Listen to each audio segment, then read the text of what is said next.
between.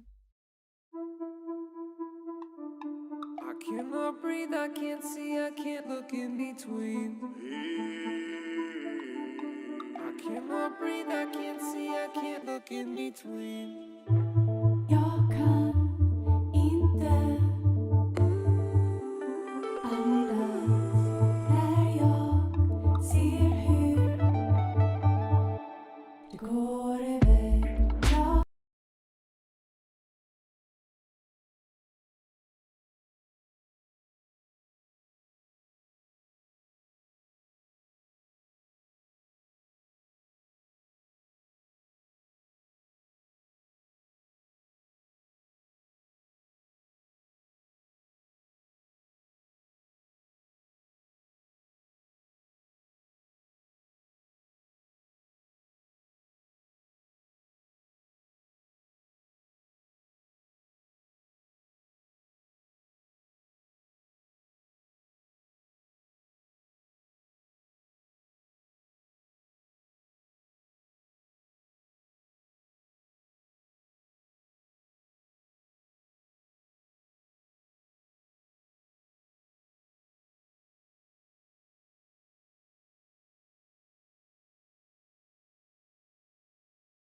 Said.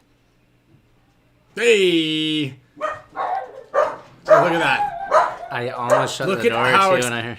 excited everybody is. Hey! Hey, dogs! Dogs! Hey! We're trying to do a live show here, huh? All right. So, You guys are in big trouble. you dogs are in big trouble.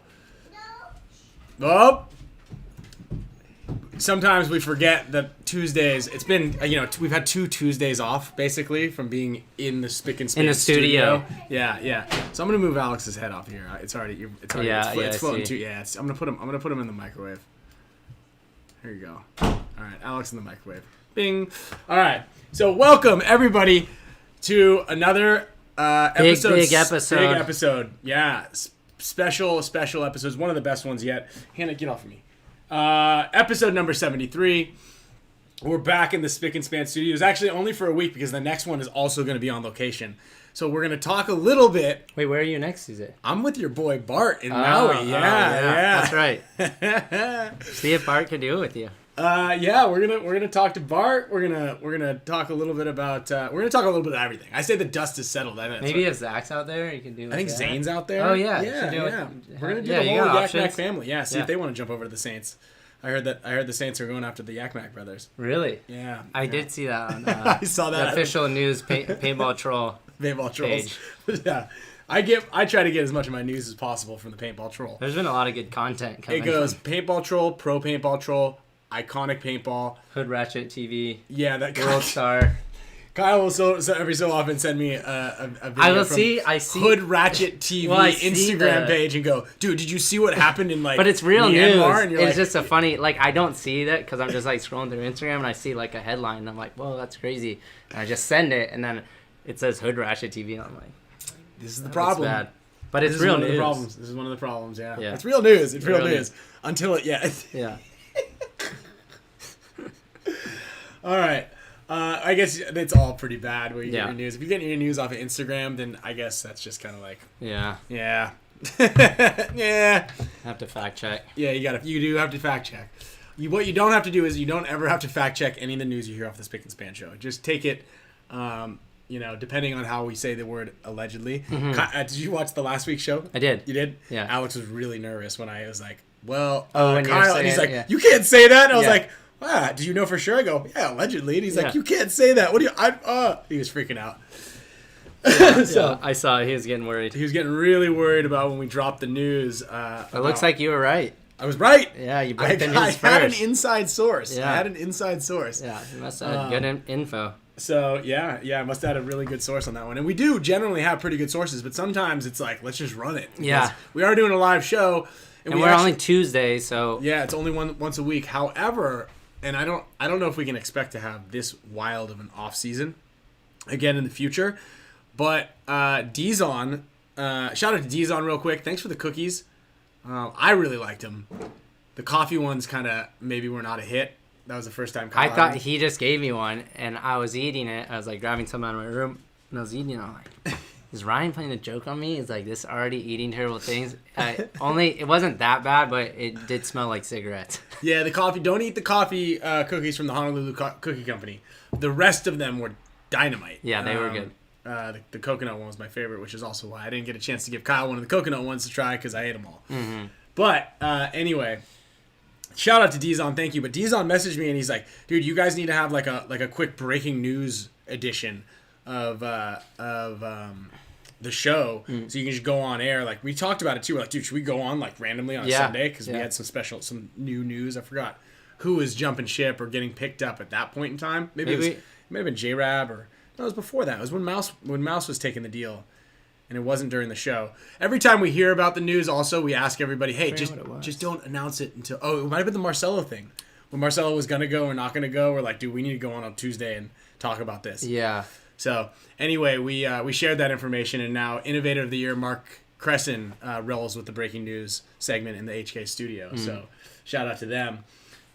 Studio looks nice. Yeah, their studio is pretty sick. Is it as cool? Like, it's pretty cool looking. Yeah, and they have a big screen there. It's like the size of the wall. Oh, so it is a real screen. Yeah. Okay. Like you can play. But a lot of that stuff TV. is like graphics. And stuff, Yeah, right? yeah. Okay. Yeah, no, I mean they definitely did a really good job with, from what I understand, the whole new office and things like that. Even though they had to rent another office down the road just to hold their gear. Yeah. Which is kind of a funny way to run those things logistically. Mm-hmm. But yeah, I mean, I think that studio is a pretty cool concept because if you're in the office every day, you can create a ton of content. Yeah. We are pretty much in the office every day for the most part, but we just need to work on the studio aspect of it. So James from Island Designs is going to print us a little backdrop thing that we can put over here. Once we get the Wi-Fi thing situated and get one of those Nighthawk 65,000 things with the big 4 like giant antennas, we can get internet all the way down into the garage. Maybe we'll set up a new studio. But, the microwave's pretty cool. We got a little shelf right here in case we want to draw game plans out on the blackboard. Mm-hmm. We've got all of Sloan's items at our disposal. Her kitchen and all that stuff. So this is like you, Alex, and I up here, almost. It is. Yeah. And then Meter could be the bottom one. Because Meter's also one of our, I guess, residents. Resident, oh, yeah, I was blocking Meter out. This is the associate. So we need to get... Do you want to text him? Yeah. Because I do want to talk about how practice is going to go. I tried to get Diego on... Kyle talked to Diego. He's a little timid about coming on the show.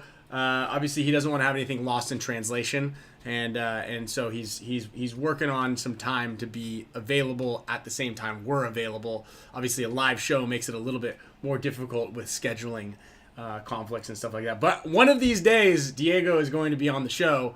Also, does he have an iPhone? Yes. Okay, good. So at least we can FaceTime him. Unlike guys like Nick Sloviak, you gotta go through like Facebook Messenger chat. It's just not. Whoa, Derek Weagle. Shout out to Derek Weagle Contributing to the new studio fund. Yeah, new studio fund. The Nighthawk 6500 thingy. I think you guys know. I mean, if you're on IT, I'm not in IT, but you've seen it with like the little. Yeah. Steve Frazier dropped one off, but it didn't really work properly. It was configured for something else, and next thing you know, it didn't work. Shout out to Derek Weagle, and either way. So thank you very much. So a couple of things that we do want to talk about. Obviously, how practice went. Yeah. Okay, you were there on Saturday. We want to talk about the BKI Combine. I've got some scores from that. That went off over this last weekend, and it was epic. Oh, Dizon's now got an iPhone. Welcome to the future, my friend. And then we want to talk about. We talked about something with Eric Uzarski about first game jitters. Yeah. And I thought that you thought it was pretty interesting, and it actually is. You know? Because everyone thinks about it. Yeah, they just don't talk about it. And that's just kind of like. I don't want to get shot today. And you wake up on a Sunday and some people are like, oh, yeah, I'm amped to go play paintball. And sometimes you're like, what's that motivation? Yeah. Like, I don't really want to get shot today. So, yeah. We'll talk a little bit about that. And then big shout out to William Aguilar and the SoCal Paintball Boys taking first place this weekend out at ASG at the D5 tournament. So, booyah, I'll get you a little... And then we've got...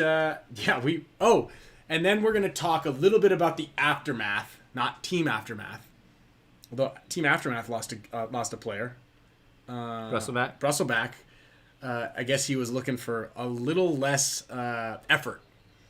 So I think there was a funny message, I believe, sent back and forth, like, because when you're playing on Aftermath, you gotta put in like a lot of effort. Yeah. And he was kind of like, I'm looking to put in a little amount of effort as possible.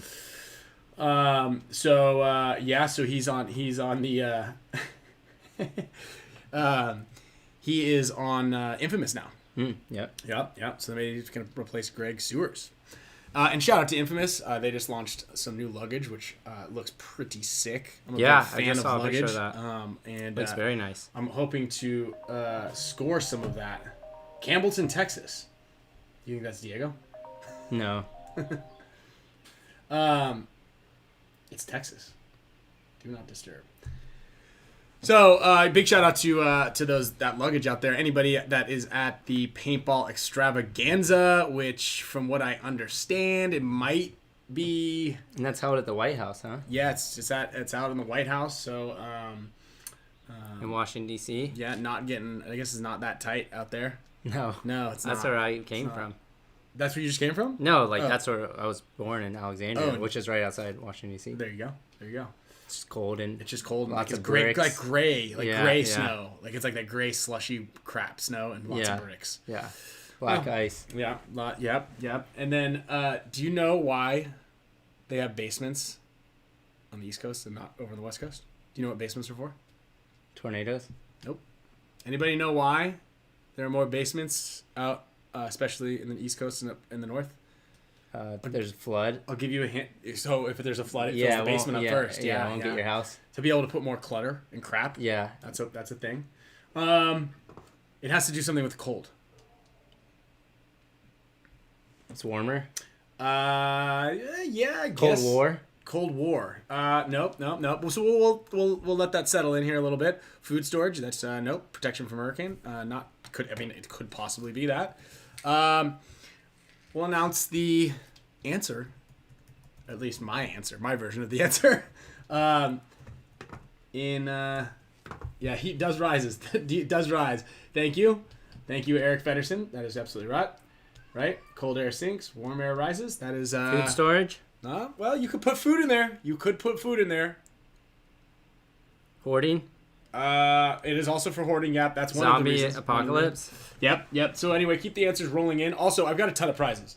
We've got a ton of prizes for this episode, and I do want to give away a couple of these. I'm going to be giving these things away periodically throughout the shows. But sorry for crinkling. This is a little showcase of the Dynasty Paintball Club.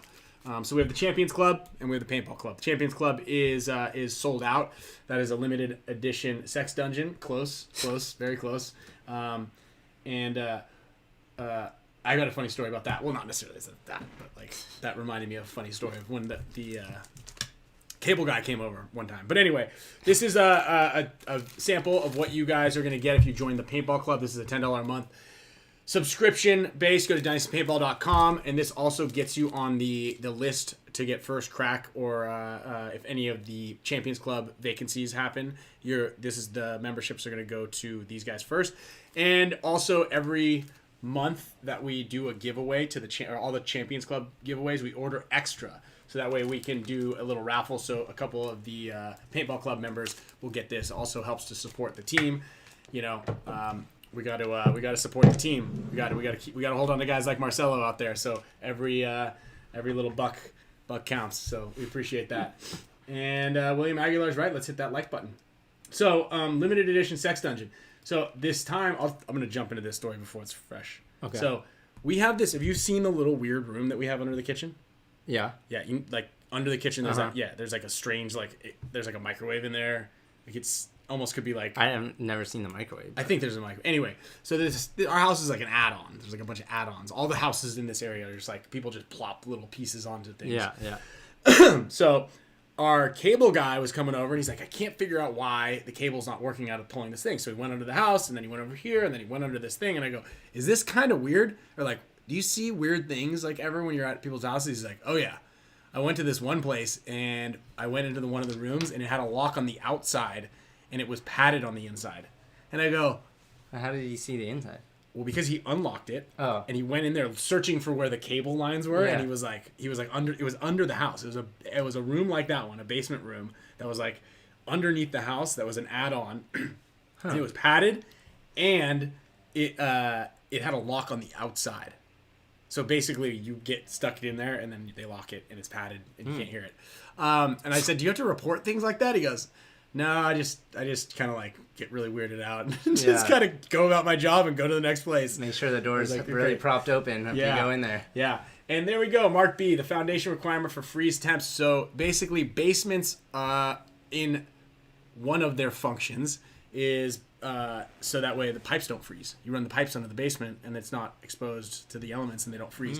Because in California, if you go to, or Texas, for instance, you go into those freezing places, and if the pipes are just outside the house, like under the ground, they freeze. Oh, like when we just went to Meter's house. Just went to Meter's house. And they had all those nice pipes. All those pipes under there. Yeah. Yeah, exactly. There we go. I used to love playing in the basement. That's where I kept all my toys and. Yeah, it's like also hangout. you Yeah, can yeah. just put stuff down there. It's Yeah. your hangout area. Basements are always cool. Yeah. If we had a basement Yeah. where Camille put all the rest of the stuff that she holds onto, I almost said hoards. Oof, that's not it. Way better than an attic. Attics are creepy. Like, Attics there's are no- way creepy. Yeah. Basement can be creepy, but like there could also be a lot of fun. Yeah. So let's jump back into practice. Why don't you give us a rundown a little bit about? Did you text Meter? I did. Yeah. He hasn't responded yet. So let's talk about the Latin Saints, and the practice. Yeah. I updated your picture also. I don't know if you noticed. Well, I can't use any of those, so. A lot of details. We're gonna have to change your face. We already have to chisel your chin out a little bit on there. Yeah. But maybe we need to make your face a little, like, not yellow, but a little bit more brown. For the color For the of color. team. For the color of the team. Yeah. And if you look here, let's go back up to the banner. I already ditched the Impact logo above your head and put the Latin Saints logo. Yeah. Oh, yeah. Yeah, dude, I'm on it. See, the colors are actually pretty Very similar. similar. They Yeah, really so are. it kind of worked. It They was really like are. They really are. nice, So maybe we do keep that. transition. Yeah. Smooth transition. That was good. People might have even noticed it. The colors actually go well with Tiger Wear, too, which is great. There we go. So, anyways, going back to it, I guess I haven't even really talked about the whole Latin Saint story either, so that could be a conversation as well. But so obviously the Combine was this weekend, and I just signed with the Latin Saints, and I felt that, I had made obligation. It was kind of last minute actually that I was added on to the Combine. Ryan and I both thought we were going, but it ended up just being a smaller group, and then I was added on last minute. So, but I didn't want to bail out on both, so I talked to Diego and then also BKI and asked, hey, can I come to practice for one day and then also come to the Combine for one day? That way I can, kind of make both parties happy in that situation versus like skip out completely on one of them. So I flew on Friday to Texas, and it was freezing there. It was like, I think like 20 degrees when we got in at night, and then it warmed up a little bit through the day, but there's still ice all over the field. We played X Factor. Pretty much had everyone there, even though there was like some cancellations with weather. Malice and A-Rod's fight got canceled, or not A-Rod, J-Rab's fight got canceled. That was also big news too, J-Rab. We can also talk We about. got J-Rab. Yeah. I don't know why I said we. Yeah. I see that a lot. Yeah. Whenever I say something about HORMESIS too, I'm like, all right, we did this. All right, guys, we did this, but it's not really me. Yeah. But so, no, practice went really well. Played X Factor. We completely got to know all the guys. Brandon Short did a random room draw so that we would be. Dude, that's a Dynasty thing. Yeah. So we could all meet each other and not just like, Americans and South American guys all like separated. So we did that, and then we kind of carried that over into the next day on Saturday, and all just mix in. We didn't really do any set lines and anyone playing in set areas, and kind of just mix it up. And then I left at 4:00 and flew straight to Sacramento for the Combine. Well, let's. How did practice go? How did you guys hold up? Were all of the Latin Saint players there? And I know that some of them were delayed, but yeah. Like, how was everybody's playing? Like, you don't have to throw anybody under the bus, but like. Yeah, I mean, I think everyone was just kind of getting used to each other because all the calls that we made were all brand new calls. They weren't anything that we were used to, and then they weren't anything that the South American players were used to. So that took a little while, especially like. Give us some for instances. Okay, because so obviously codes are a big factor. This is like something we talk about a lot. Yeah, so like a big code, and Ryan and I have talked about this on another show. Personally, in my opinion, this is the most effective and important code in game is when you shoot a side off the field. Mm-hmm. And that call is like. It's like writing your name down on a piece of paper when you're playing on a team, because if you get that, basically, say you shoot 2 players off the snake side early, and it's just a back center, a Dorito insert bunker, and the Dorito 1, and it's a 5-on-3, if everyone's on the same page of that, there's like a 99% chance that you should win the point. So, but that call, there's 4 new calls for that one, because one's a tape, one's like over to the back center, and then same thing on the other side of the field. And everyone was like a little bit like just having, it wasn't that you couldn't remember it. It's like it's not instantly. So you're sitting there and you're like, you want to make a call and you're like, remember pulling up the picture just in your memory. And then okay, it's this, which is like, you can't have that. It's got to be instant, especially in the pro league. So that was the biggest struggle, I think. And then, most of the South American guys also speak English, so that wasn't really a big issue. I think, and all those guys, most of the guys were Wild Dogs players too, so we saw them play last World Cup, and they went out there and I think surprised a lot of people. So, like, out of them, there is some really good players, and then all of their gun skills are essentially the same as all of ours. And the one area that they lack a little bit is obviously experience. And that's why, we're also there to help bring them up to speed as far as situational awareness and, paintball IQ and breaking down everything. So that is the one area that we worked on a lot is breaking down situations and really, digging into those conversations to help them, those other guys, understand how our brains work, and then also understanding why they might do certain things, and that was kind of, I think, is going to be something that is we're doing through most of the year. So but other than that, played X Factor, went pretty well. I don't know too much on how Sunday completely went down. I think it was a little bit back and forth. I think, unlike we did on Saturday, I believe Brandon put like Americans together a lot, and then played the South American guys as a squad as well for a majority of the day.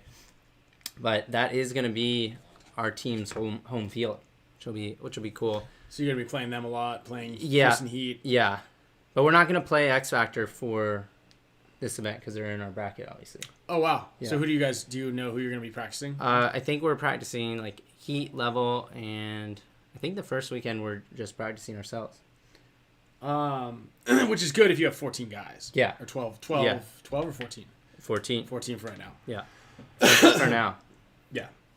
And I mean, I wish Diego were here, but I think that his plan was to try to create maybe 2 teams, like a feeder team. Eventually. Yeah. Yeah. Yeah, that's what I had heard. So someone was asking, okay, do you know how many are from South America versus Mexico? I know Melvin's from Puerto Rico, and he plays on your team. I think the majority of them are from Mexico. I don't know Who did for you sure root on with? that. Jero. Jero.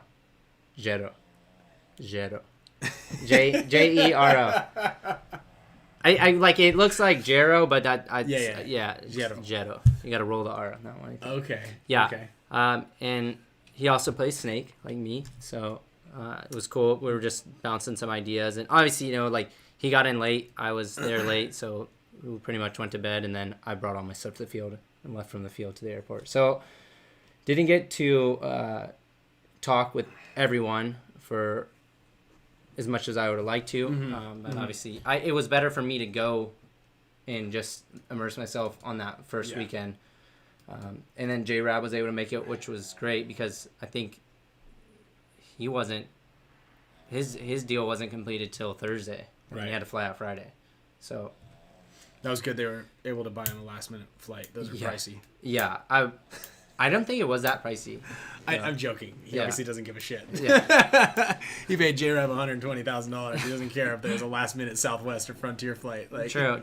But yeah, it was showed up, which is good, and then this is something that there's a lot of questions in here. What type of hotel did you stay in? We stayed at Hampton Inn. Okay. Yeah. That's in the Dynasty. That's in the Dynasty budget. Yeah, so I feel like modest. all right, we're punching at the same level there. Yeah. Finding at the same level. That's where we stayed. That's actually you went from that Hampton Inn straight over to the BKI Combine. Yeah. Hampton Inn. Yeah. That bed was. But you did not have terrible. to sleep on a pull-out couch. I'm sure. I did not. When you were staying with. My back hurt the next morning. Just metal springs. That was rough. Yeah. The sleeping on that thing's rough. Even though Johnny Perchak loves sleeping on that pull-out. Let's see here. Oh yeah, we got Nick Slowiak in the house. That's a great question for Nick. Do you guys have a full team now? Depends on what you consider a team. Wait, it was for Nick or for our team? That was for someone's asking Nick Slowiak in these things. What position did you play? Me. The one or the two? Did you? So I played basically every position. I played the 3 back center and like filled out, did some little stuff like that. A few times I'm the majority of the time I played the 2 on the snake side, and then I played the 1 a little bit on the snake side, probably the next most, and then I did play the 1 on the Dorito side, which there you go. Might be in the cards for this year, so we'll see. But I don't know. I guess should we like talk about how this came up? Because we did a few shows back. Obviously, I had committed to Impact for the year. Turned down an offer. I was actually the first one to be offered to come to the Latin Saints. Not from Diego directly, but through a couple people.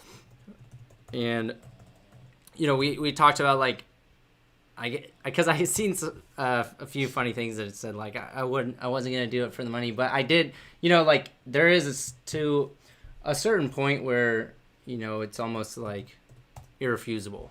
When it gets to a certain mark, and it got to that point, and it was the one thing that was also really, it wasn't like difficult. There was pros and cons of it, but getting to play with Mouse, who's become one of my best friends now, and then also a business partner. We're running Tigerwear together, and I really valued the time that we got to spend off the field just brainstorming ideas about the brand. And we weren't going to have that anymore, which is okay. It's not the end of the world, but it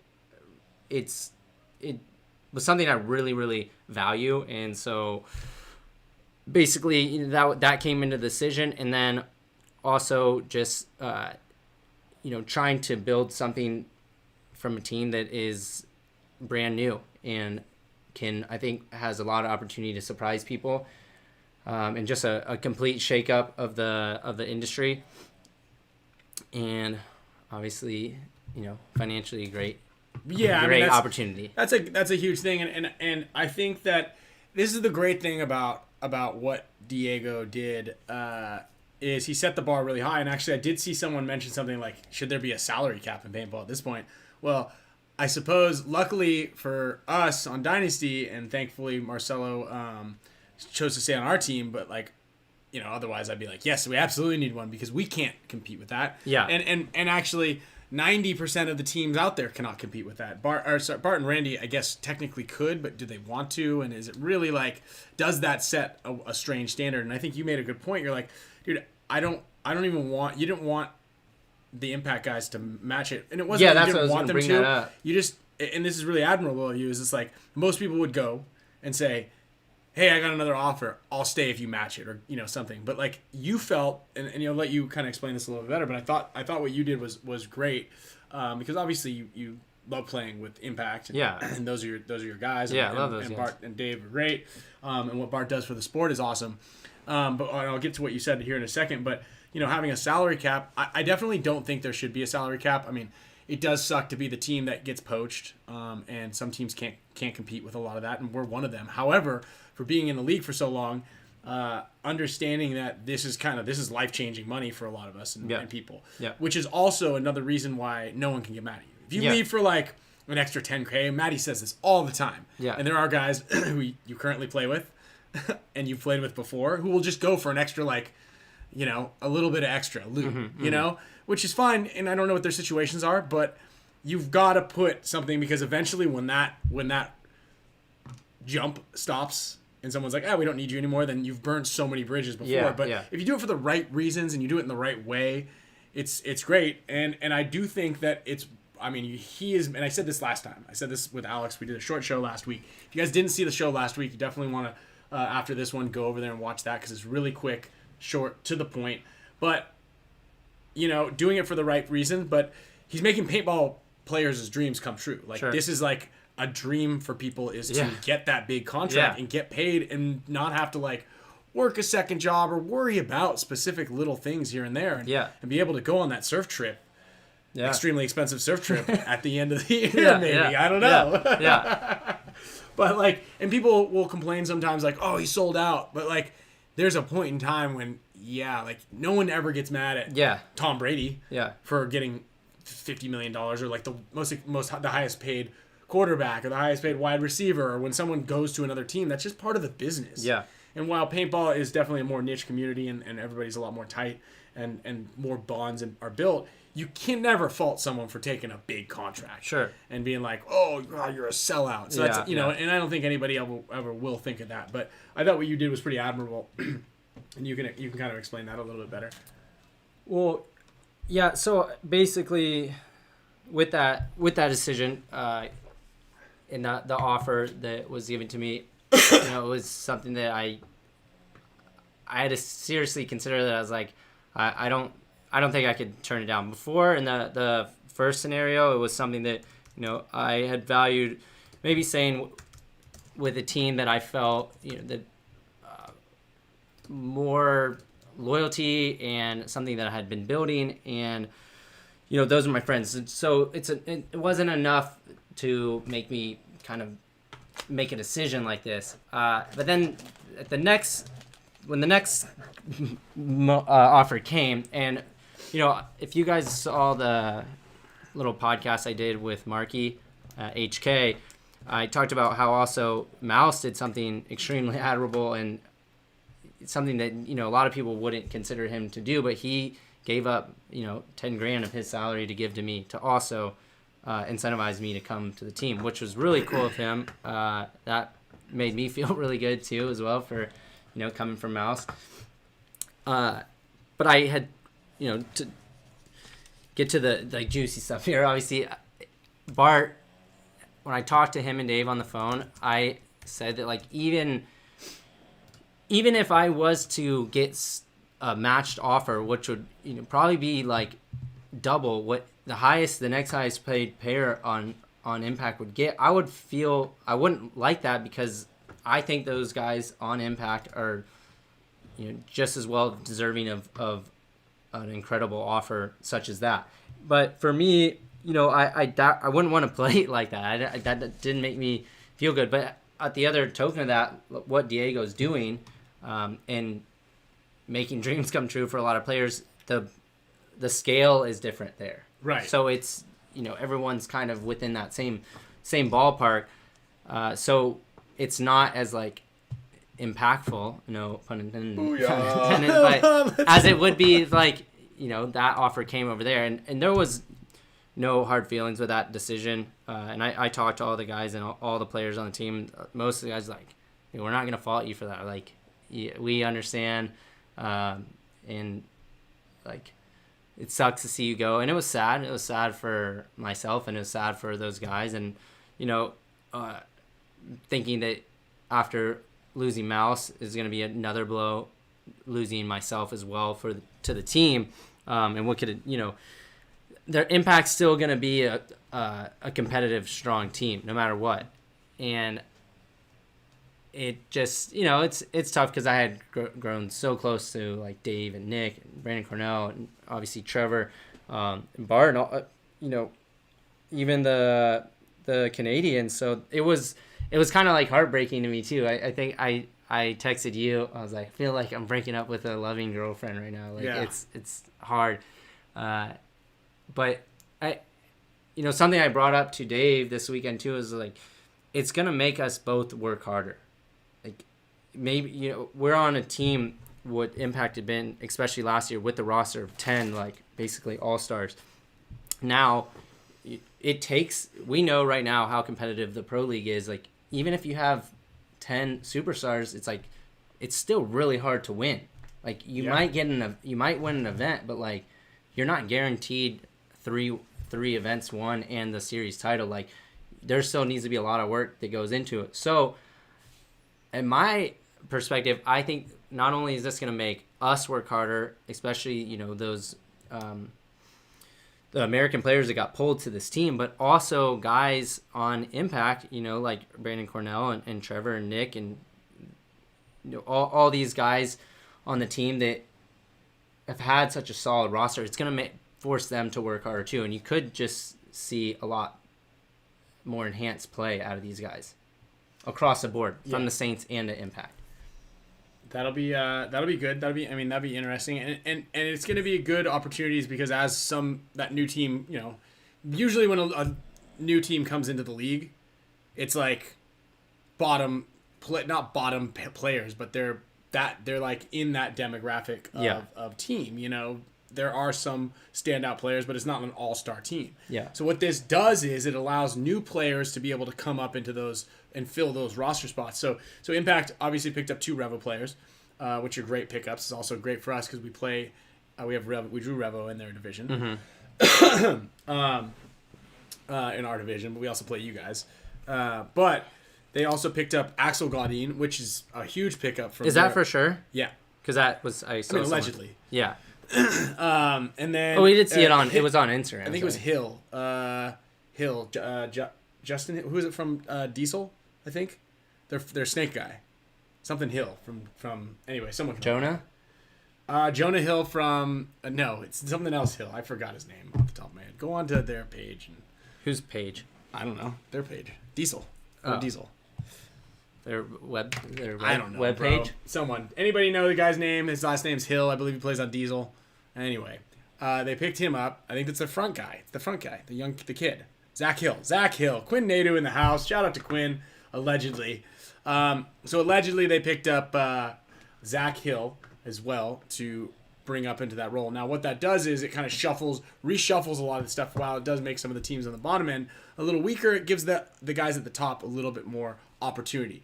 And I will say this about opportunity. Hank Hill, yeah. I am a little bit disappointed in one of my past sponsors with Eclipse because, and I'm gonna put this out here right now. We tried to pick up Axel Gaudin last year, and it was after Philly when we had 2 injuries. So we tried to pick him up for basically just for World Cup, maybe, or did we try to get him for Chicago and World Cup? I don't know. We tried to pick Axel Gaudin up because we needed a body. We lost Tyler. We had Alex was hurt. Dalton was hurt. And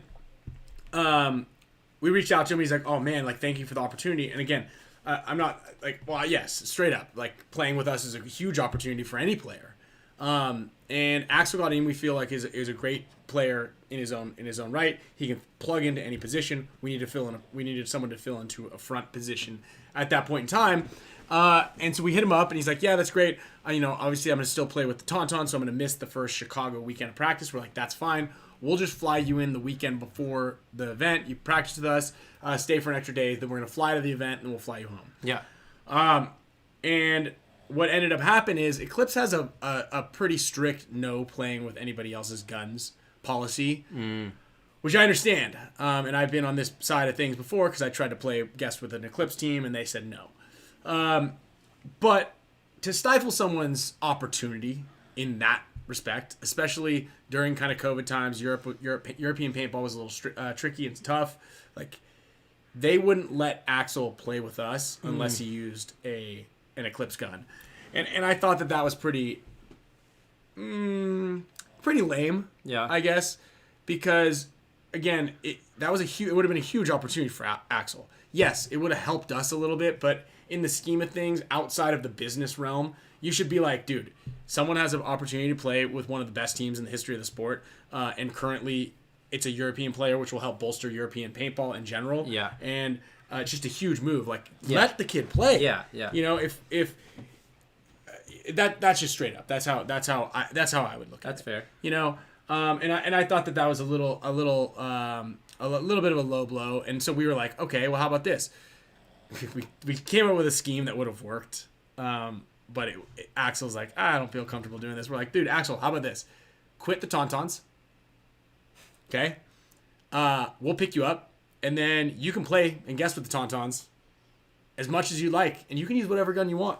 We don't care. Oh yeah. So and it would have been that. great, but he was like, he didn't want it. He felt that it would have had there's a possibility it would have come back on him. Yeah, and it would some have blowback. bad an effect on the tauntauns. But like that was, you know, like we said, that's what we're willing to do. Just play with us with our gun, and dude, I don't give you can go and be you can advertise, you can sell the other guns. We just want you to play on our team. Yeah, and we thought it'd be a great opportunity for us and them, but we ended up winning the next 2 tournaments anyway. But that could have been wins for Axel. Yeah.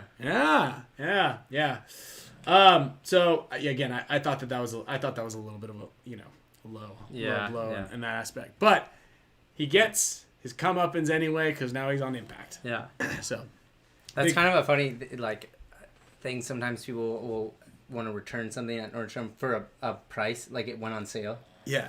And they're like, well, I paid for this full price, now it's on sale. Yeah. And you're at Nordstrom, there has like a 2-week policy for I a thought price adjustment. Okay. But I'm like, well, we can't price adjust it, but you could return it and just buy it for the new price. You know, that reminds me of those like little loopholes. Like, you're like, just you could just return it and I'll sell it back to you. Yeah. For the lower price. So that's great. And then I'm going to try to get Bart to come on the show next week, so we can kind of talk about we'll talk about this whole exodus and the reshuffling and the dust. Yeah. And the dust. Maybe we can get Diego on at the same time. Bart was understandable too. I know. He gets it. Looked at from my shoes, and he said something kind of funny. He's like, I'm trying not to talk you into this because I want you to stay on the team, but it's like, man, that's a good offer. Yeah. But I mean, Bart's a reasonable guy. Yeah. He gets it. As long as you don't screw him. You're not like, hey, Bart, I'm going to stick with you guys. I'm going to, and you're just kind of fishing around. Yeah, and I didn't blindside them. Yeah. I called everyone personally, let them know, just be like, hey, I got to highly consider this. Like, and I've always been, someone that kind of, I'd like to say I think about others more so than myself. And with everything I do, just like helping teams, even with just like flights or helping with operations, team management. Mm-hmm. But I felt like this is, one time where I was like, okay, I need to take mine. Yeah. No, I get it. Trust me, I'm with you. Yeah. So let's pivot now into and also Bart has some big news also, and I'm not sure how much it's out in the public, but he's doing some work with GoSports to try to bring, and I think we might have mentioned this a little bit earlier, but to bring some things into the forefront. But I'm gonna wait to get some news directly from the Bart's mouth before we go into that, because I actually don't really know all the details. So, but what I do want to talk about also, you see this shirt too? Yeah, it's I kind know. of been hidden, A bunch of people have been talking about this that thing. shirt. Yeah, it does not come with Alex Frage's face on there. And it's like bubbled up too. Yeah, this is 3D. Here we go. You can get back on there without Alex's face in there. Yeah. Puff paint. Nice. Yeah. Can you get the depth? Can you get the depth when you turn it sideways? I don't know there? if you can. Yeah, there's some depth. Might need the light. Yeah. Yeah, you can see. Elbowed Ryan in the head. A new shirt that's going up on the site soon. Everybody, thank you for being patient with your orders. They're printed and printing right now. There was a glow effect on one of the head. Actually, these heads right here that we're doing in vinyl, so it pops a little bit more. It's going to look a lot better. And I did see some of the shirts. Oh yeah, that's right. And James Hall did just, while he is at the office with the show on, typing, printing, Is it the action that you do when you grab? I think now you just kind of like, it used to be like this. You used to push two buttons at the same time. Like it's like it goes. That's what I had to do at JT back in like 2001 when I printed everybody's jersey names on the back. You had to hit both buttons at the same time, like you're keys, like you're disarming a nuclear bomb or about to launch the bomb. It's like two at the same time. Ready, go. Anyway, we just got diverted a little bit. Yeah. Don't forget that James from Island Designs is giving away, straight up giving away a custom laser engraved Field 1 Force, an all black one. I played with it a while ago, and it's sick. And if he doesn't get to 3,000 followers by the first event, I might even use it at the first event. But those follower count up. Yeah, I think he's at. We jammed from like 800 to like 2,100 in a day or two. Now I believe he's right around. He's at 2,100 right now. So if we get him to 3,000 followers, he's gonna pick a winner and give it away on the Spick and Span show. So everybody should go and follow Island Designs on Instagram and go win a gun. He also gave away a jersey. He gave away a shirt, and he gives away a ton of stuff. So thanks, James from Island Design, for the support. And it's on Instagram, Gearhead Metal Factory at Island Design Co. on Instagram. So let's talk about the BKI Combine that we just did. I think that there has been a new world record. I'm gonna ask Lori just to double check. Sorry. The Christian Collins did the snake drill in 12.47 seconds. Wow. I want to say yours was like 12.56 or something. I remember Zuno did it really quick at number 13. Then you dunked on Zuno.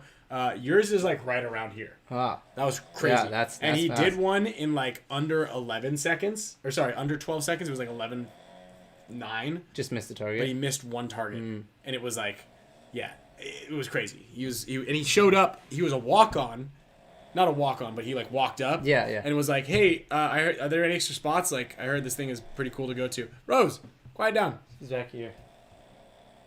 He's got her head pressed up against the dog food. Rose, hey.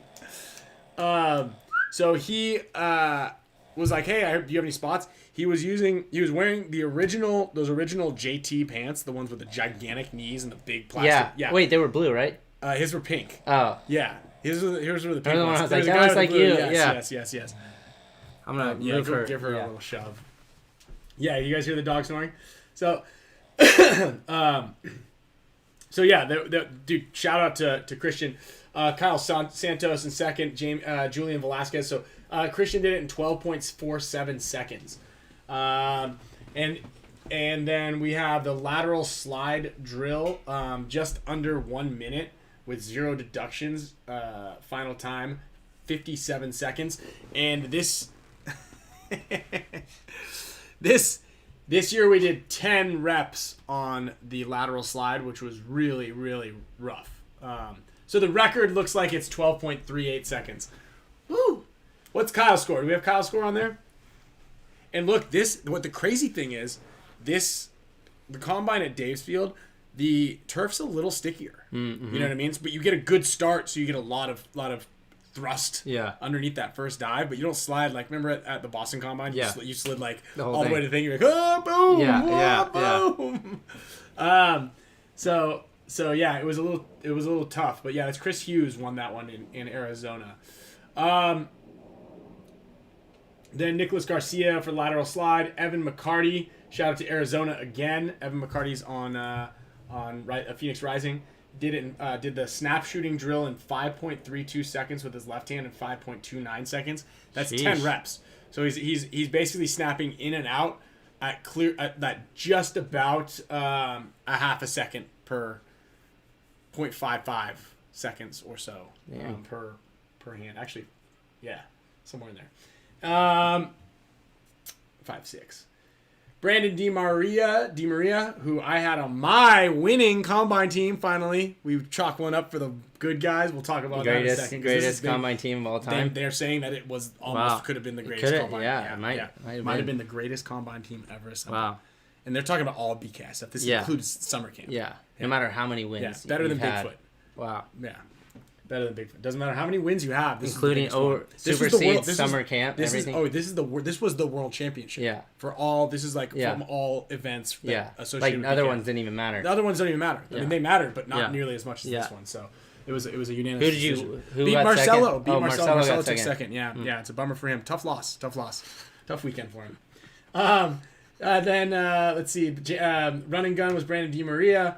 Breakout drill Julian Velasquez, followed by Eric Uzarski, who actually had a really Julian good Velasquez performed really well. At the Yeah. Combine, did he not? I think he might have been the overall. He was. Overall winner, Julian Velasquez. Shout out to Julian Velasquez. Eric Uzarski took second. Brandon DiMaria third. And then Is that the same Eric that we were gonna yes, answer Eric, his question we're too? gonna answer his question specifically. And then shout out to Anthony Aguiar. Plays on the Gummy Bears. I want to say he also might be recruited for the U19 and 16s, playing with Brandon Trujillo. Anthony didn't win any of the specific ones, but he came in consistently enough to take fourth place overall. So big shout out to him. I actually pointed him out. I found him, scouted him last year, 2020, during 2 years ago. Actually, now that I think about it, during COVID. Remember, we were out there practicing the hunters. Yeah. And I was like, that kid is good. Yeah. That kid's playing really well. And then he came to his first summer camp that year. And then, so now he's fourth overall in the combine with an A+ grade. A+ grade. Another honorable mention too. Well, one, Ed Diezon. I told him, seventh place overall. Yeah. Yeah, I told him that. He didn't believe me. He's like, you're gaslighting me. I'm like, dude, definitely, I'm pretty sure. He's like, no, it's impossible. It's impossible. And then how about incredible young gun there too? Oh yeah. Was it Nico? Nico Podesta. Where is he? Or is it Nicholas? Would you see Podesta anywhere else? Oh no, I just saw. I just see Ryan. Oh wait, where's two? Okay, so Nico. Oh, I spelled his name wrong. Ended up in 54th place. But I'll tell you what, this kid was 11 years old and he was handling. We need a better performance than 55. Yeah. At 11 years old, kid needs to pick it up. Pick that up. Yeah, it's unacceptable. Yeah. He was super dominant. Like. And what they're doing on the Paintball Combine site, which is great for any of those of you who are coaches, looking for players, whatever it is. They created a shout out to Ant T2 because he created this folder spreadsheet of players who are free agents. I don't know what the colors on them mean exactly, so maybe T2 you could explain what the red, yellow, and purple and green. But basically, there's a free agent list over here. So if you are a player, Wayne Black, coach, or you're looking to fill a roster, it shows where you're from. Oh, that's what it is. The colors are where they're from. Sean Reno plays mid. He's a free agent from Salem, Oregon, from the Northwest. Evangelos Veranos, Pensacola, Florida, Southeast. Obviously, Eric Uzarski, Arthur Magna, Michelle Abate, Anthony Filio, who I see in the chat, all from the Southwest, Arizona, Nevada. And then the rest of the players, Ryan, Bobby, Kevin, Brandon, Elijah, Andreas, Eddie Diez. Pick them up. Pick them up. Go to paintballcombine.com and check out the California Combine scores, and you can find some. Rob Whitaker on a free agent. I thought he was. Yeah, on a team. he handled too. Yeah, he handled. Rob's out there every weekend. Yeah, and I think he might be a D2 player. Yeah. So shout out to those guys. Shout out to Earl Flores. Let's go, LA Savage. He basically single-handedly won the tournament in the finals. Wow. He was the one who backdoored you guys in those two games, and then we lost our entire snake side at one point, and he came down that other side. Him and Brandon. I was like, nice, we got this point. Oh wait. Yep. Oh wait is right. So shout out. He's also a supporter of the show. So congratulations there. And then let's talk about Eric Uzarski's question. Yeah. I thought this was pretty relevant. You did too.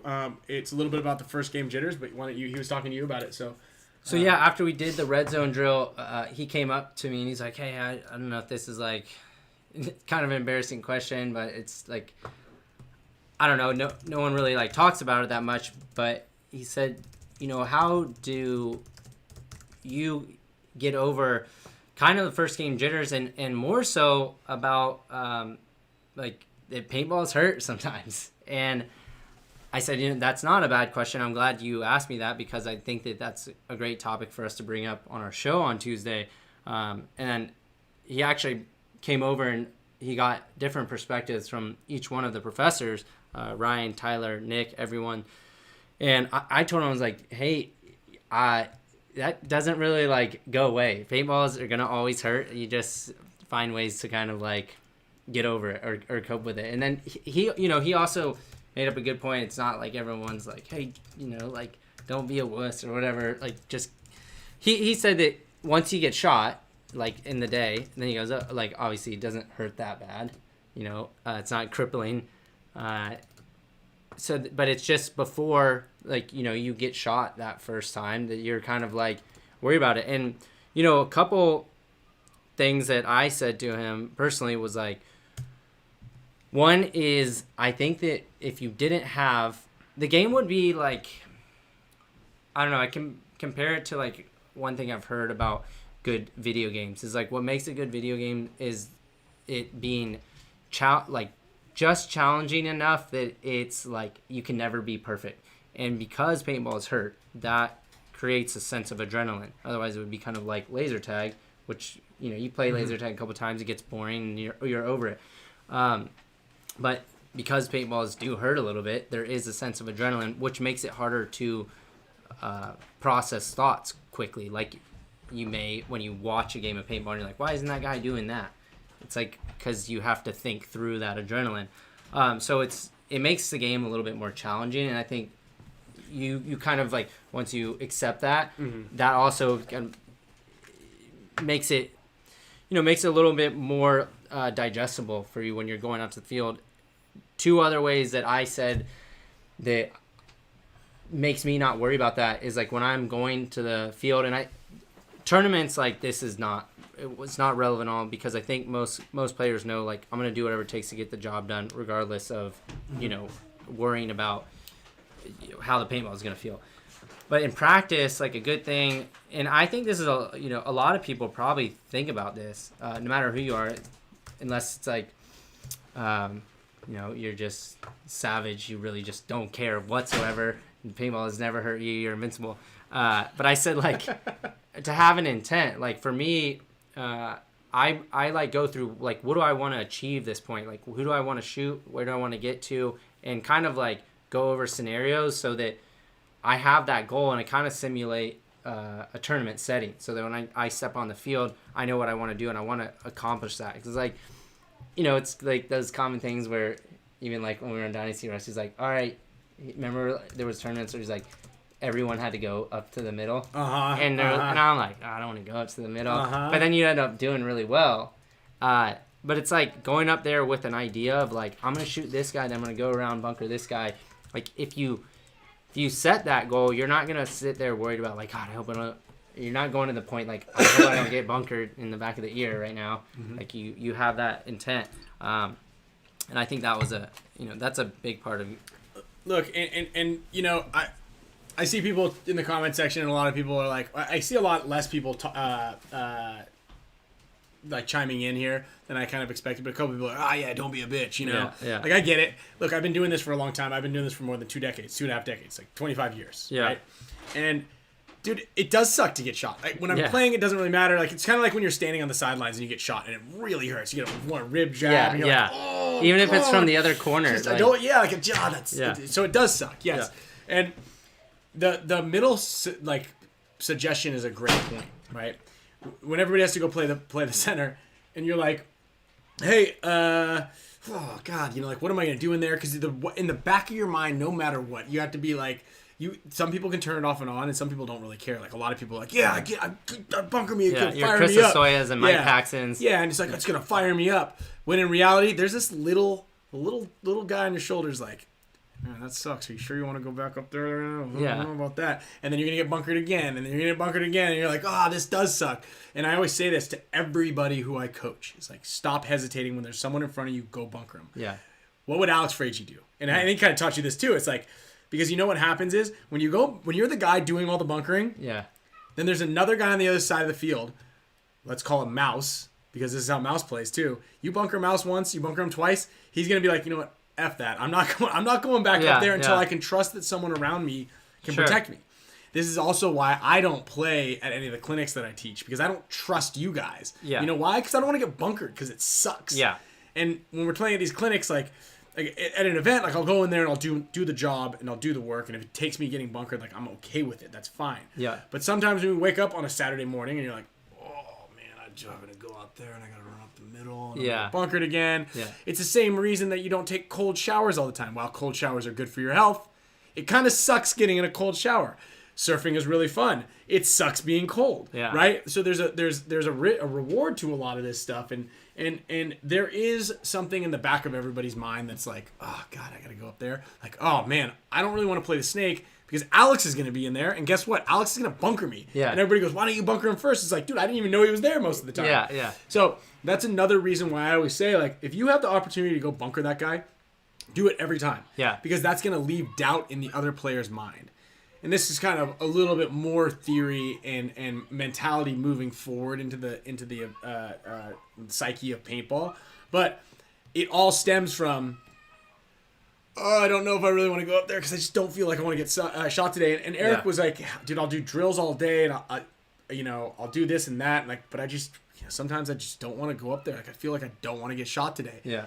And I get that, and it makes sense, but it comes down to it's the cold shower effect. Tyler and I would you could shoot each other in the shoot leg. each other Yeah. in the leg or the arm before the day started, just to like get the adrenaline pumping already, get it over with, so that you're not thinking about it. That was another good little thing if you could do. Yeah, and because once you get shot, then you're like, oh yeah, this doesn't hurt, but it's like still in the back of your mind, like it's not gonna feel good, that's for sure. Or it's like getting stung by a bee, like. You're so worried about getting stung by a bee, and then when it happens, you're like, that was kind of funny. Like, I got stung by a bee. It wasn't that bad, but, like, it doesn't happen enough that, you're like, worried about it. So, yeah. And it's something that you want to, you're gonna get over it, but it's just, you got to jump in. Ice baths is another good one. Yeah. Not for me. I hate, see. I don't even do cold showers. I don't do cold showers either unless I have to. Unless like everybody in the house is showered when the team's over and I'm the last guy. And you're like, oh great. We were talking to Dave about like maybe we should do summer camp up here. And he's like, does it need to be warm water? You're like, you can just jump in. I said, Dave, dude, no cold showers. Okay. I'm like, I don't want to take a cold shower.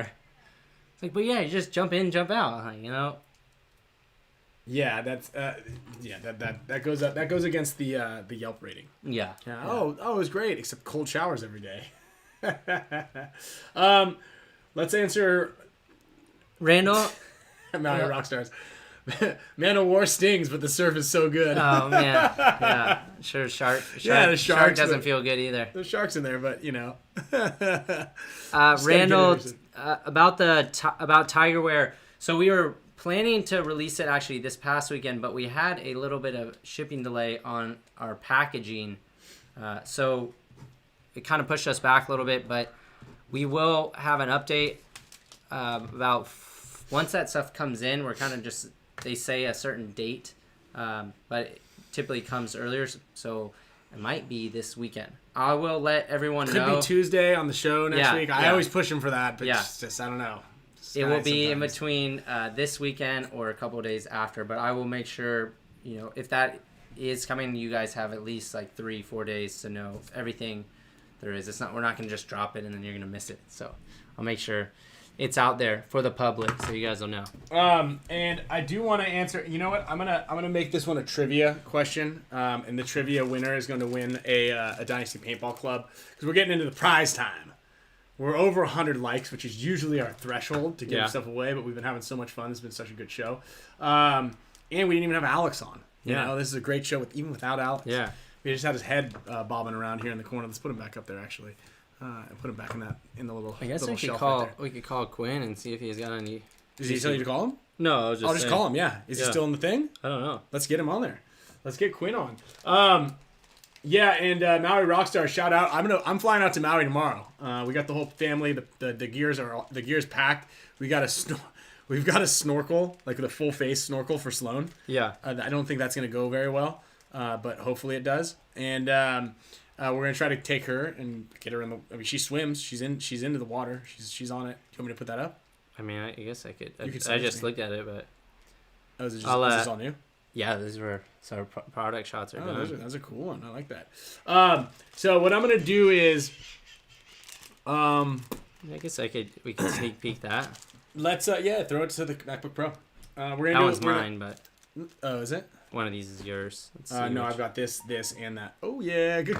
Good guess. Good guess. It's a coin flip. So we're gonna chuck this up. I also got that. Oh man, it just opened up. You just sent a Dropbox link. Oh, I did. Sorry. Yeah, this guy here.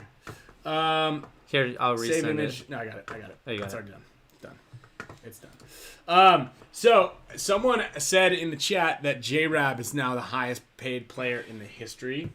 That's incorrect.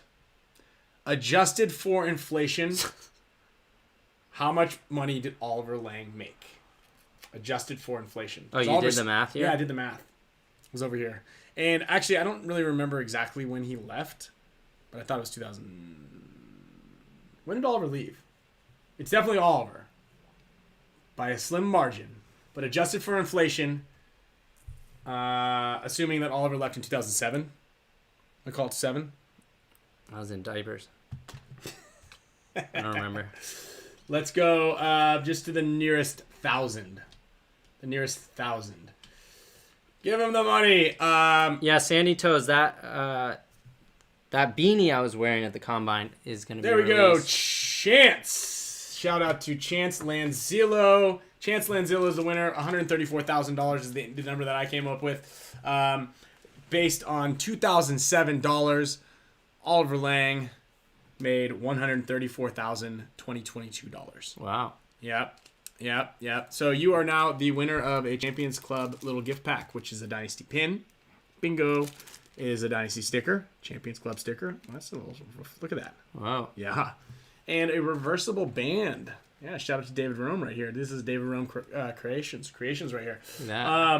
All that stuff will be shipped to you. Just make sure I have your address. And if you'd like to get one of those things, go to dynastypaintball.com and sign up for the paintball club. Also doing giveaways and all sorts of other cool little things here. You guys can stop guessing. Yeah, you guys can stop guessing. I just went to the nearest 1,000 because that's all I wrote down. I would have to go back to Google to double check all that. But we're giving this to John. And if you have any disputes on that, on your inflation calculators, just go ahead and send those screenshots right over to Ryan. I'm sure he'd appreciate. Kyle.spicka at carbon.com. Someone did ask what you think of the HK stuff because you haven't worn HK since you were with us. Yeah. Yeah. I think the improvements are a huge jump from what I had before. Yeah. The pants were incredibly comfortable too, and I did like the mask versus the new mask versus the KLR. Mm-hmm. Really breathable. It's actually a little bit smaller for my head, which is good because that The new mask is smaller? Well, no, the EVS. The EVS. yeah. Those things are giant. Yeah. So I like that smaller mask. New carbon mask. Oh, You have it? I have it in my car. Should we show? Yeah, go grab it. You guys all probably seen it, but I guess. But let's see it Yeah. on the Spick. Let's get a Spick Span exclusive. Yeah. He's going to go get the new carbon mask. In the meantime, I'm going to go ahead and draw. So, I wanted to show everybody in the meantime, actually. These are pretty cool. Sorry, that's Sloan's Playhouse, which we have no space for, but someone insisted on it getting a playhouse for her. And then I had to build it. And it's like a real deal build. It's like you need to have a contractor's license to put this damn thing together. Anyway. Google is wrong. These are the Burn LX. I was talking to a couple of players this weekend. Let me move Alex's face off of these things about which cleats that I wear. Now, Dave Cheney, shout out to Dave Cheney, actually sent me these things last year, unreleased, and I've been running in them at the park because I wasn't allowed to post pictures of them or anything. These are sick. And this blue, it's like a powder kind of bluish. These things are super sick, and I don't like I like black. Just give me black pants, black this. We'll wear the black jersey, but it matches better. But these are super sick. I'm really excited about these. These are the burn cleats from New Balance. Shout out to NYX for being clowns and not liking these cleats because it leaves more cleats for us. You can take a look at the link in the description below. 25% off the store. There are limited supply runs of all the colors, the sizes, and all that stuff. But and they do fit true to size. I wear 9.5 and pretty much everything. These are 9.5s, and there's about a 2-hour break-in period. So I always run at the park in these things before I actually go out to the event. But Archie put a pair of these things on in all black and said that he was normally used to wearing Nikes, and he was surprised at how comfortable these were. Wow. So and they look pretty sweet. I was saying I kind of like this blue. It's kind of sweet. Yeah. So I'm actually probably not even going to play in these. I'm just going to keep these for my park runners. For the club. Yeah, we were thinking about getting. Or We're not gonna do. Go out to dinner. Yeah, yeah. Oh, I thought you meant for the paintball club. No, I meant we're not doing. No, for the club. Oh, yeah. I like the sound of these things when you're walking on stuff. Plus, I like the challenge of walking on like hard surfaces in cleats. Black 9.5 sold out. No way, dude. I was just on the site. I had 9.5s in my cart, Mario. So I don't know. Size 16. Dude, I'm sorry, man. Yeah, that'd be cool to get an Aloha series of this right here. I am still working on a new Aloha series of cleat, but I don't know. Let's see those goggles. So here we go. New carbon goggles. Someone said we should wrap off the goggles, and Walker actually told me we can do that. No shit. Not these exact shit. one, because there's like some prototype stuff to this. It's not. This wasn't. I got this a little bit ago, and this is not like the final version. So he asked if I could not give these away, but he will send me one to give away. So cool. We'll have that. It's actually, I think it's a little bit lighter than the ProFlex. Yeah. Yeah. I'd say slightly. We've got a scale here. Should I go grab ProFlex? Yeah. We'll do that on the next one. We'll say guess. Well, I can't say that. Look at this goggle case. So it comes with this awesome lens cover, which is super rad, and then you have this. It comes with this nice visor here. It's like a sock. The visor has foam on it. Yeah, look at that. I think it's. Oh, it's. I think it's magnetic. Yeah. But where does it... Oh. So you pull that thing off? I haven't messed with it too much, so... Yeah, so I do need a goggle box. Goggle case? Goggle case. Because ProFlexes get that little bend in them. We used to call it Ron Jackson syndrome because there was a player that we used to play with. His name was Ron Jackson, and he had those IZE bottoms. And his goggles were always mangled. So every time he played, he never straightened them out. They were just always mangled bottoms. And so we just called it Ron Jackson syndrome if you ever had the dented kind of like limp face kind of thing of the ProFlex. And if you shove your mask in your bag too hard, it still happens with every other mask. The KLRs or the SLRs would always be like sideways a little bit, but the ProFlexes get really bad. Because they'll just be all the like everything like it's like magnetic, all the pieces. Mm-hmm. These are pretty easy. Did you figure that thing out? No, I haven't yet. But it's just a turn. Oh, so it's just basically you twist it and it comes right out. Just cool. The tech on this, like as Carbon always has done, is insane. And the one cool thing, I tried this mask on at World Cup. What I liked about the lens was they put a lot of work into the lens as far as like the quality. I remember like looking up towards the sun and it got darker, and then when I looked down towards the ground, these lenses. Up, yeah. So I don't know if you can you could try to look there. Well, I'm not. I haven't tried those on, so but it's hard to say. Yeah. It's hard to say. Yeah. We'll have to do that off camera. But they have a ton of lens options as well. I mean, this thing's really rad too. This little lens cover.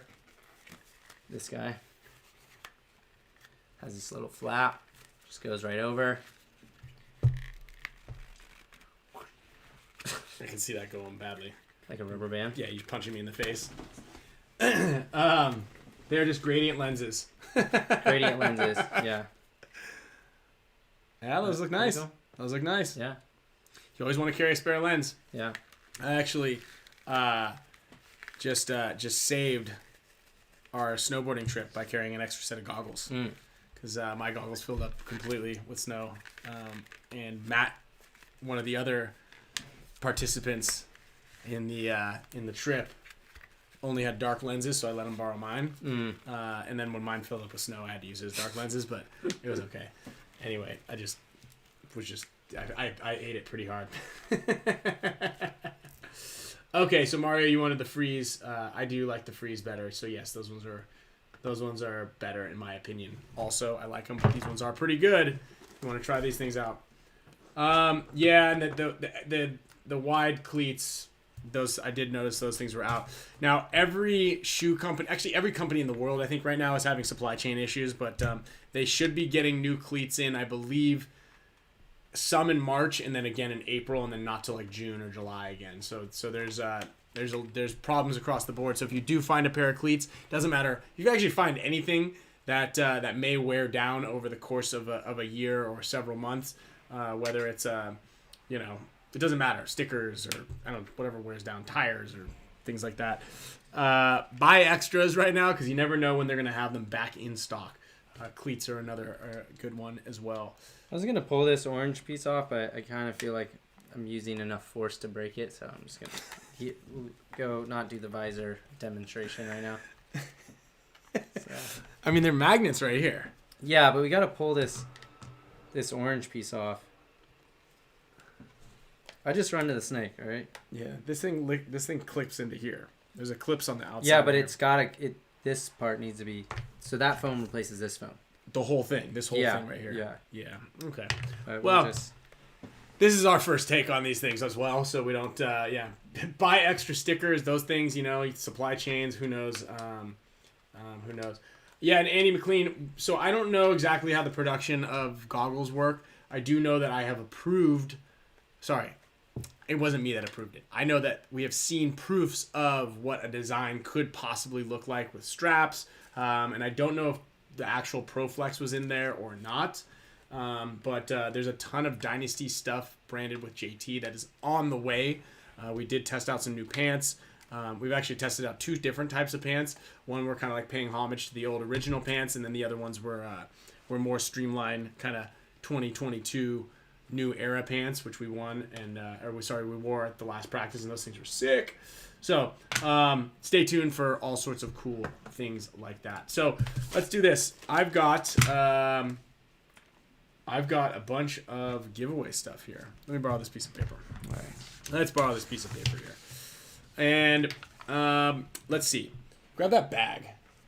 That big old bag. Wait, are those my goggles too? Did I bring my goggles up here? Yeah, I think so. Dude, we could have weighed them. Yeah. Okay, so I don't know if you guys remember, if you've been watching the show for a long time. These pants have been haunting me. I think 4 different people have won them, and nobody has had an address. Which reminds me, if you are a member of the show, please get me your address. Also, James is sending us some new posters for everybody who has not yet gotten their welcome package from the Spick Span Show. If you're a super mega support, I don't know. It's kind of dusty looking, yeah. But Ryan's goggles. Hey guys. I didn't know if you brought them up here. No, I think I accidentally brought them up here. I was gonna put them in my gear bag, and then I just kind of was walking, and I forgot why I had my goggles in my hand, and I just continued to walk out.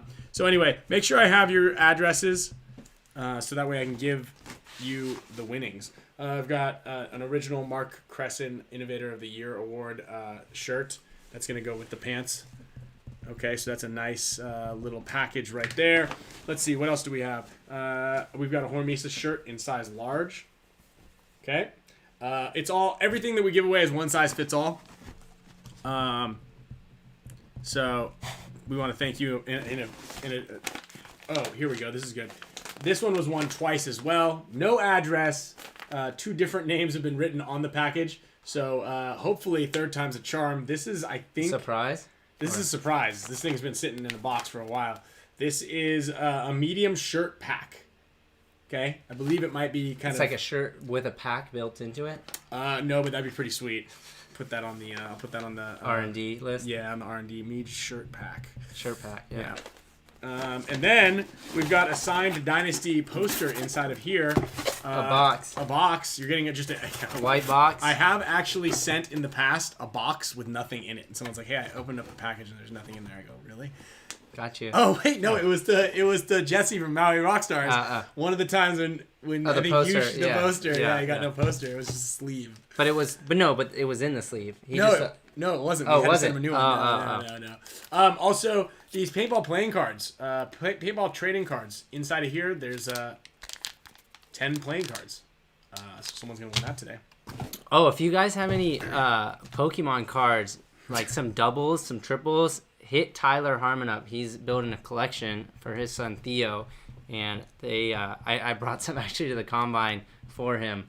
He would be really stoked if any of you guys have some, reach out to him. He would love that. So let's see, what else do we have in this box? Oh.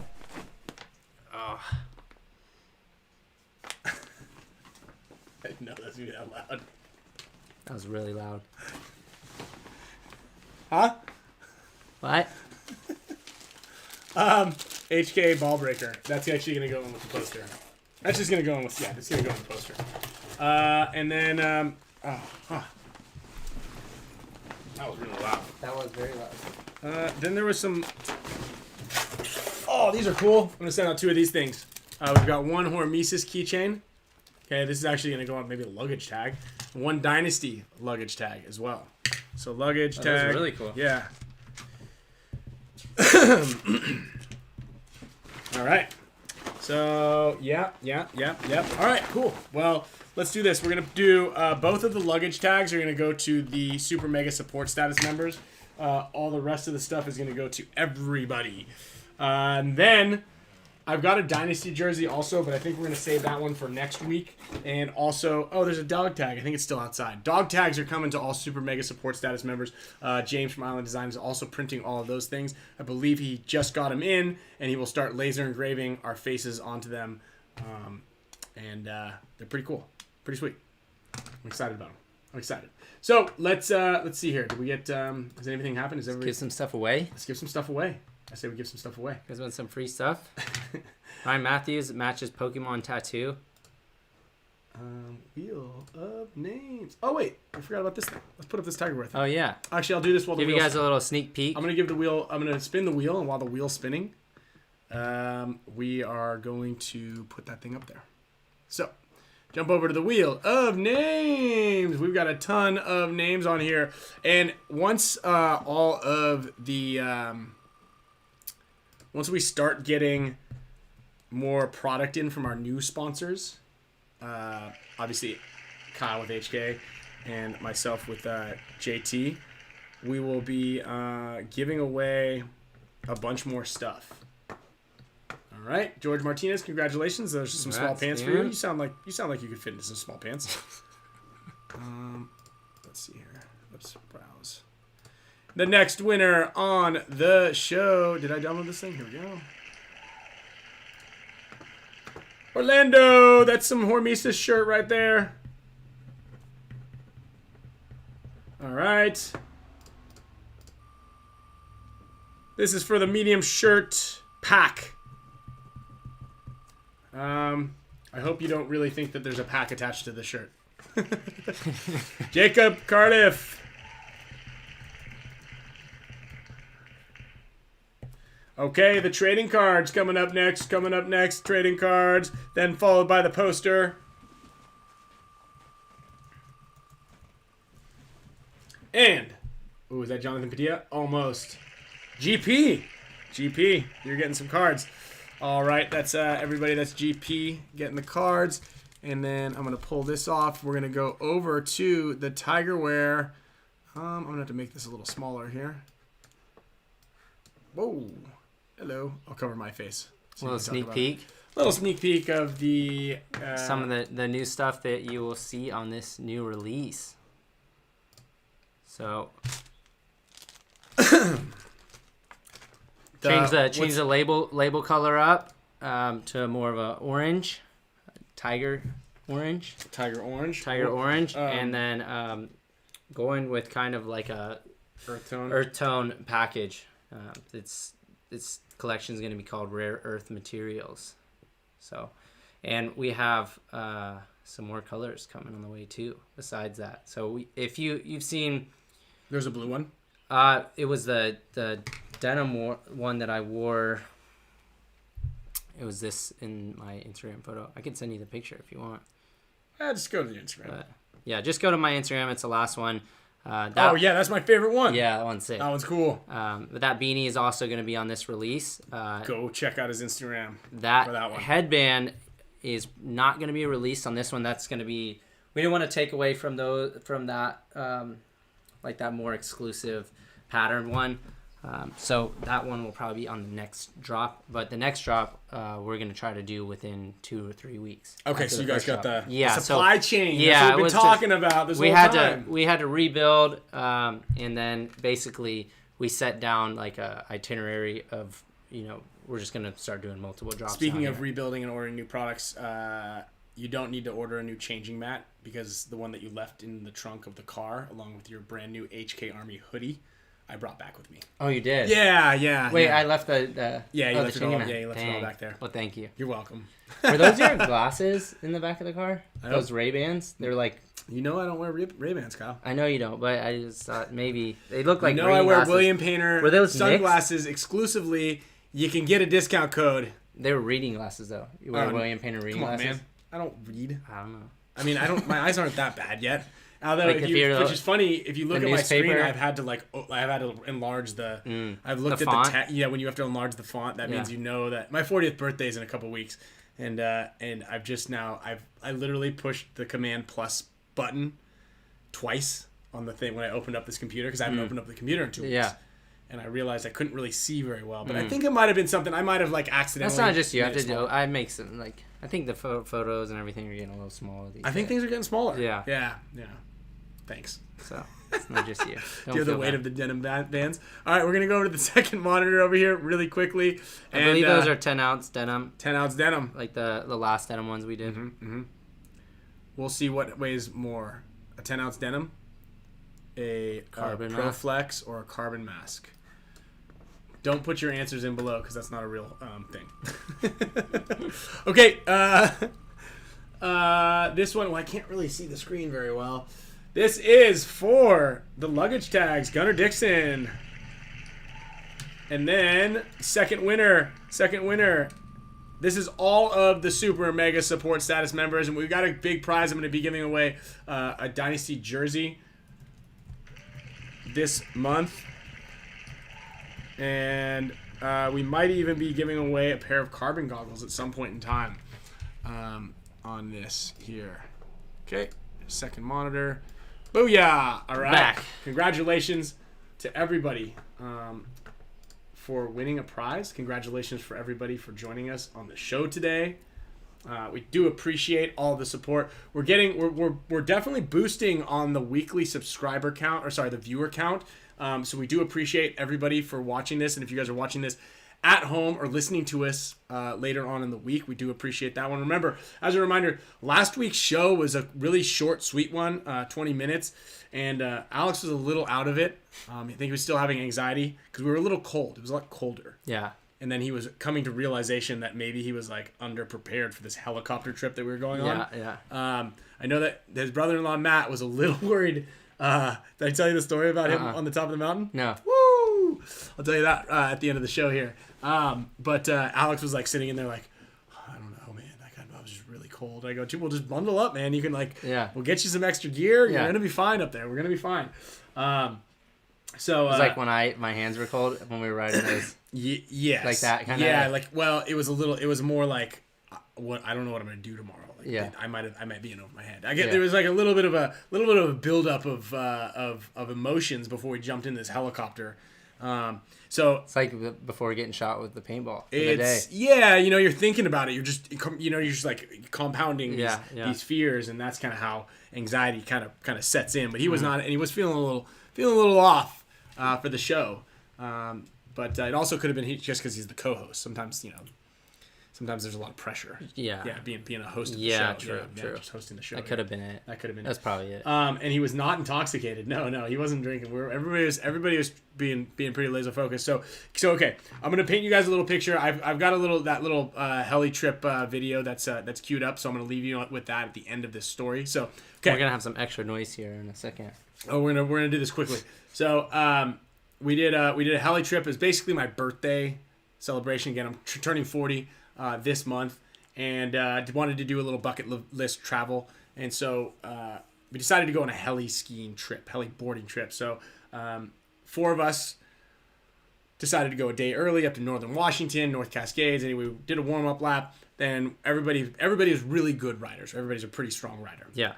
Then the next morning we drive up to the helicopter place, and you get this like full crash course on like avalanche safety training. We've got a backpack that has a air bladder in it. Wow. We've got these Ricoh beacons, and you turn it on, and we're like finding these little boxes in the snow with these big poles. Oh wow. Yeah, it was pretty cool. Yeah.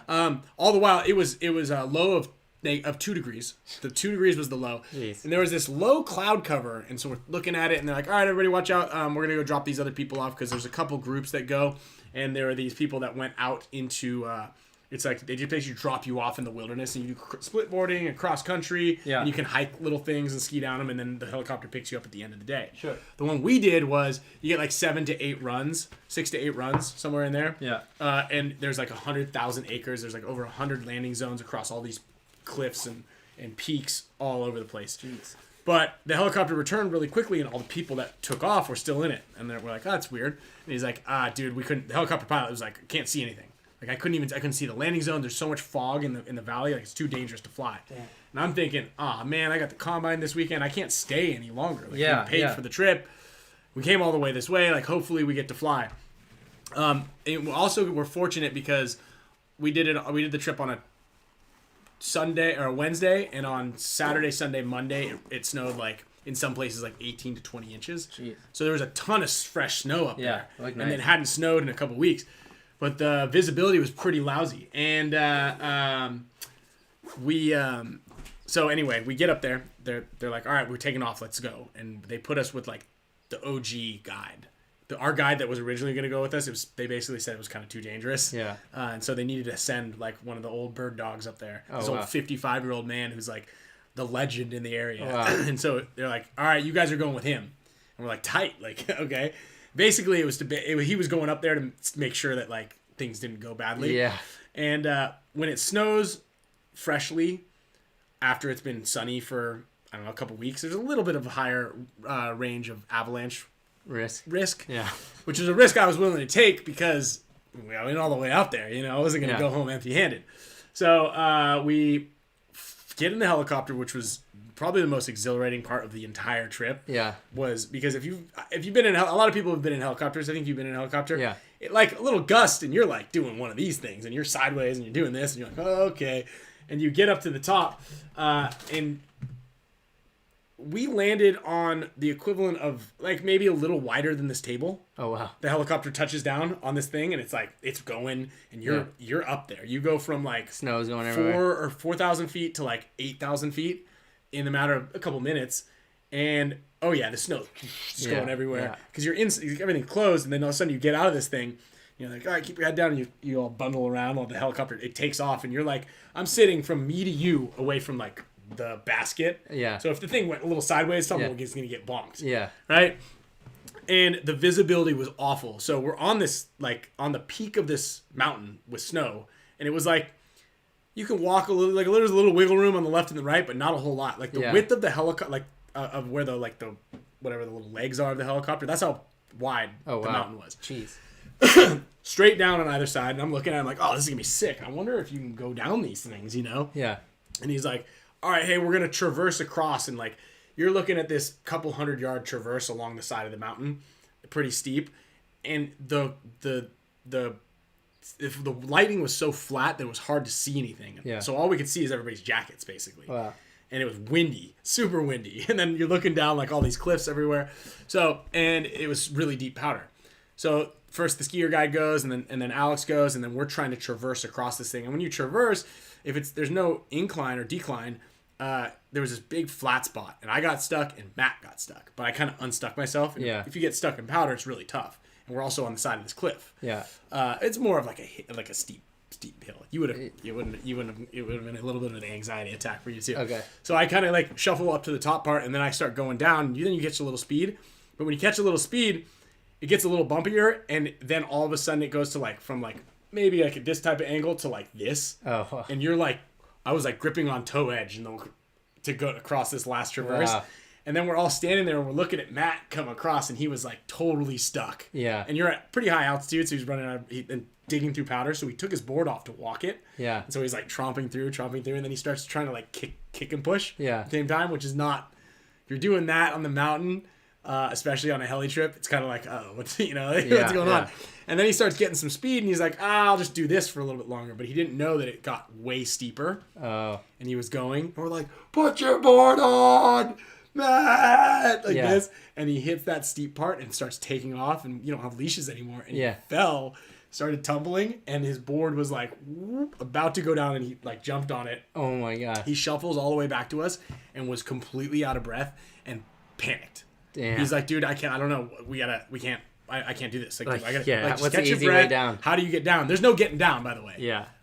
There was no going back. It was, you're in the helicopter, you're up there, and that's Jeez. it. And so yeah, anyway, he calmed down substantially, and then, because once you get riding, you're like, dude, this is insane. This is so much fun. And so he just hadn't ridden in powder for a long time, so you kind of forget, like, when you fall in powder, it's like, if you're on a flat spot, it makes it really difficult to get up and all that. And the just, if you have a fear of heights at all, and that was also his first time in a helicopter, so he was kind of like, this is a lot of stuff coming at you, and we're like, hey, come on, let's go, let's try to go again, let's go. And so we banged out as many runs as we could, and it definitely was pretty amazing, incredible. If it wasn't stormy and it was like perfectly blue skies, it would have been the trip of a lifetime. Dang. So anyway, that's my story. It was pretty cool. We did 7 runs. I did go off. My buddy and I did jump off. We were looking for cliffs to jump off of, like, Jumps, cool. kinda, So we both hit this one, and I like, you just sink in it like a pillow, and my whole entire goggles filled up with snow. And on our last run, I was like, I'm gonna get this GoPro out because my GoPro kept freezing. Yeah. And I was holding it in the wrong hand. I realized. And I was like, we were in a rush always. Yeah, because you want to have it. You want to have it in yeah. your front hand. Yeah. Right. Because if you have it in this hand, it always, your body's trying to Turns turn. your balance. Yeah. So I go and hit this jump. Yeah. It wasn't a jump. It was a cliff. Yeah. To jump off of it, and I just turned completely sideways. It would have been a career. It was a career ender. It would have been a career ender at any like groomed resort. Yeah. But because the powder was like so deep, I landed backwards, like flat backwards. I was flying through the air like this. Into pillows. And then just went like head first, and just Jesus. It was again. It would have been a career ender if it were anything else. So anyway, that was the trip, and it was pretty epic. And I don't know if I'd do it again. You'd have to do it as a strike mission. Yeah. You'd get like a really perfect day. Yeah. All right. So thanks everybody for watching. I'm going to leave you guys with this little 30-second clip. If you haven't already seen it, definitely go follow Island Designs too. If you check guys out haven't Island done Designs. That. Get that stuff out to you guys soon. Look at Kyle's Instagram to see that denim splash anodized one. And keep checking because we're going to release the drop date here within the next few days. And I will see you guys next week on the islands. Island time as of tomorrow. See you guys, everybody in Hawaii.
I made my own clouds, fueled by my pride.